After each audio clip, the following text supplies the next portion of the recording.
मेरी हवा खराब हो रही है मेरी हवा खराब हो रही। कब किसको मरवा दें और कब किसके खिलाफ मुकदमा लिखवा दें, मैं डर रहा हूँ आप लोगों से बात करते हुए। मेरी आप 4 बात कह रहे हैं। जिंदाबाद जिंदाबाद जिंदाबाद जिंदाबाद जिंदाबाद जिंदाबाद। He is unpracticed advocate, only LLB pass.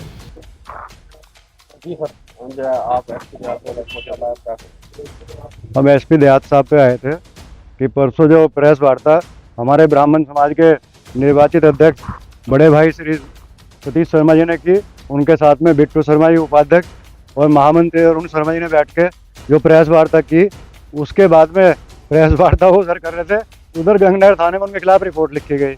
तो इतना आसान काम नहीं है रिपोर्ट लिखा जाना,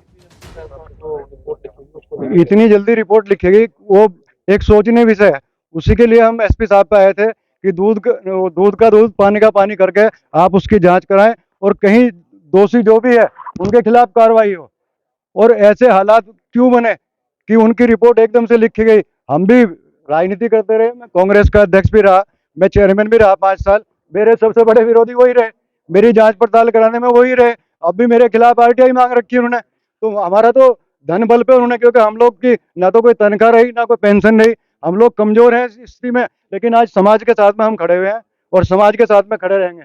उसकी जांच करानी चाहेंगे कि जो संपत्ति समिति थी जिसमें 50 आदमियों के नाम जिम्मेदार के मैं आपको दूंगा, आप उन घर घर जाकर पता कर लें कि 50 आदमी उस संस्था के अध्यक्ष रहे, महामंत्री रहे, उपाध्यक्ष रहे, कोषाध्यक्ष रहे, और उन परिवार के कोई प्रतिनिधि जो प्रतिनिधि परिवार की तरफ से आते हैं उनका किसी का नाम नहीं है, मेरा नाम नहीं है। मेरे पिताजी वहां के अध्यक्ष रहे, मैं बीएसएम इंटर में मैनेजर उप प्रबंधक रहा, हमारे परिवार के किसी के नाम नहीं रहे। 50 परिवार मैं आपको दूंगा गारंटी से, जिन परिवार जो आसपास के थे जिन्होंने पहला फैलाकर इस ब्राह्मण संस्था को खड़ा किया था, और आज उस संस्था पे जो है एक व्यक्ति एक परिवार ने जो है कब्जा कर लिया। भाई क्या हालात हैं, उसकी शासन प्रशासन क्यों नहीं जांच करता। और बड़े बड़े अधिकारियों के फोन कराने पे जो है रिपोर्ट नहीं लिखी जाती, चक्कर काटने पड़ते हैं, जुत्ती घिस जाती है, कई मामले ऐसे होते हैं। उसके अंदर जो है हम पिछली बार हमारे नाम फर्जी दे दिए, मैं रुड़की में था भी नहीं, मैं जयपुर अपनी बिटिया के घर गया हुआ था, मेरा नाम भी फर्जी दे दिया धर्मशाला वाले मामले में। यानी मुझे उसके लिए अपनी पैरवी करने के लिए मुझे बहुत भागदौड़ करनी पड़ी। लेकिन आज हालात ऐसे हैं कि क्या धनबल वाला ही जिंदा रहेगा। जो आज लोकतंत्र है, क्या लोकतंत्र के अंदर अपनी बात कहने की हिम्मत नहीं है किसी की। ऐसे लोग ही समाज के ठेकेदार रहेंगे कि जिन पर धनबल है। आज हम लोग, मेरी हवा खराब हो रही, मैं ईमानदारी से बता रहा हूँ, मेरी हवा खराब हो रही उन लोगों से। इतने बड़े में लोग जो है साथी हैं, मेरी हवा खराब हो रही है, मेरी हवा खराब हो रही। कब किसको मरवा दें और कब किसके खिलाफ मुकदमा लिखवा दें, मैं डर रहा हूँ आप लोगों से बात करते हुए। मेरी आप 4 बात कह रहे हैं, यदि वो बुलाएंगे प्रेस वार्ता, उनकी 50 बात लिखी जाती है। आप में अधिकांश लोग नहीं है, अधिकांश लोग आप लोग ईमानदार हैं, लेकिन कुछ लोग कहीं ना कहीं हर समाज में हर जगह होते हैं।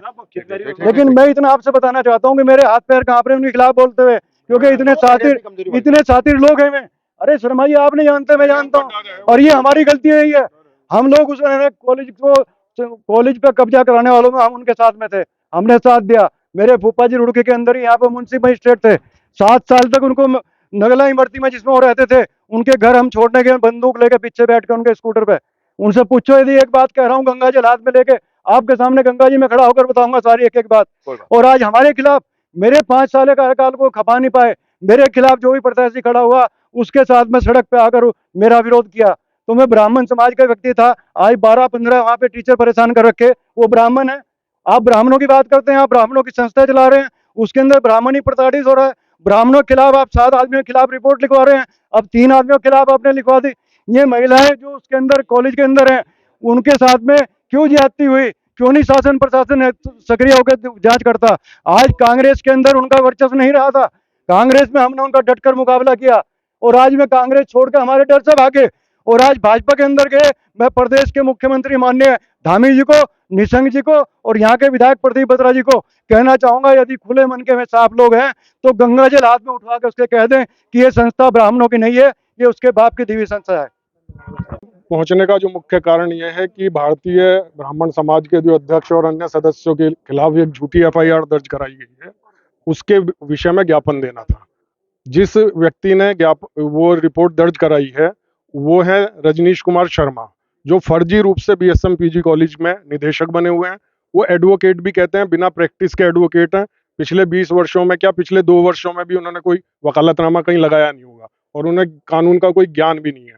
उच्च शिक्षा आयोग से जो एक जांच हुई थी निदेशालय से, उसमें उनका निदेशक होना फर्जी पाया गया। तो ऐसे व्यक्ति की तहरीर पे यदि 19 मिनट में भारतीय ब्राह्मण समाज के सतीश शर्मा जी के विरुद्ध एक झूठा मुकदमा कायम होता है, तो सीआरपीसी 182 में रजनीश शर्मा के खिलाफ भी एक मुकदमा दायर किया जाना चाहिए। इसीलिए हम सब यहाँ आज उपस्थित हुए हैं। धन्यवाद।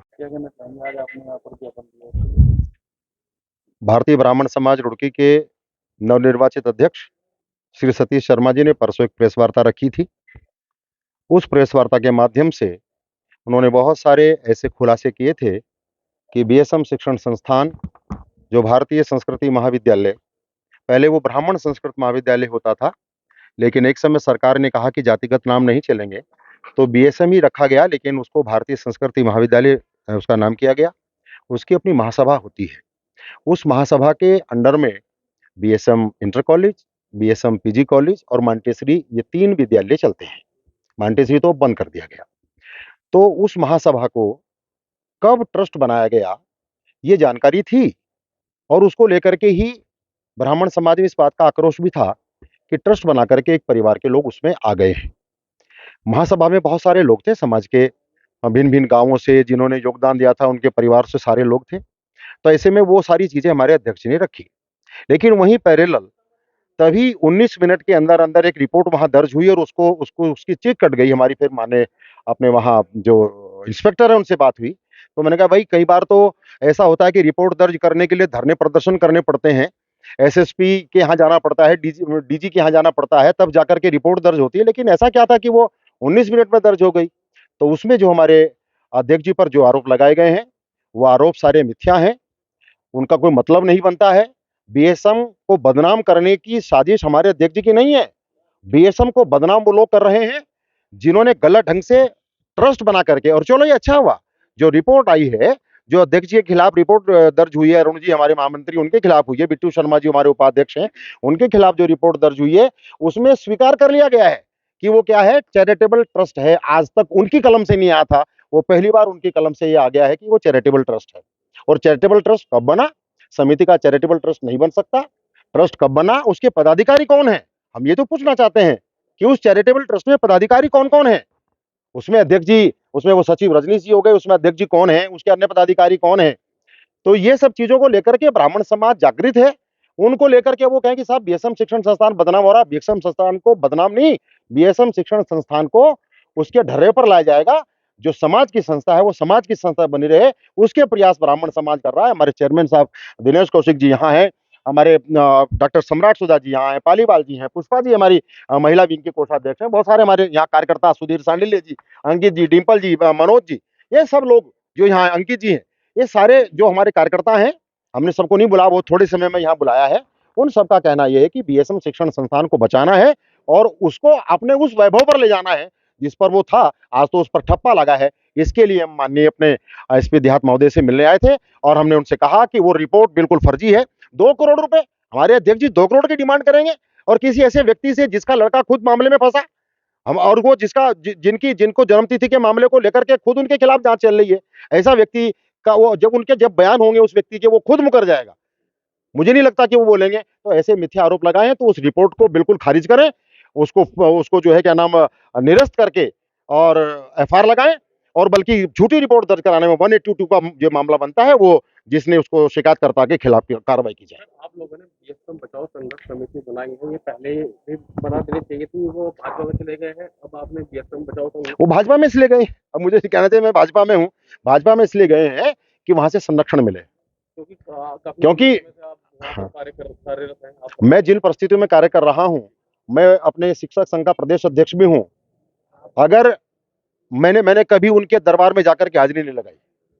मैं ईश्वर के नाम पर काम करता हूँ, मेरा रिजल्ट 100% है, मेरे बच्चे मेरे कार्य से खुश हैं, वो खुश हों कि नहीं हो उससे कोई फर्क नहीं पड़ता। उन्होंने एक बार ये कहा था कि दुल्हन वही जो पिया मन भाए, और आप हमें अच्छे लगते नहीं तो नहीं लगते, ये कहा था। मैंने कहा साहब, ईश्वर ने जो मेरी सूरत बनाई है, जो मेरी मूर्त बनाई है, उसमें मैं कुछ नहीं कर सकता, आप मैं अच्छा लगूं ना लगूं। तो ये बात है कि समय आने पर सब चीज होती है, पहले नहीं हुआ तो अब अगर हो रहा है तो तब क्या दिक्कत है। और भारतीय जनता पार्टी में अगर आए तो क्यों आए हैं?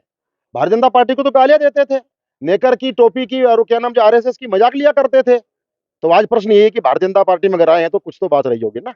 जी, भाई साहब ने बोला है वो सत्य है और हम सत्य का साथ देंगे, क्योंकि मेरे हस्बैंड भी उसी स्कूल में टीचर थे और उनके साथ भी बहुत अत्याचार हुआ है।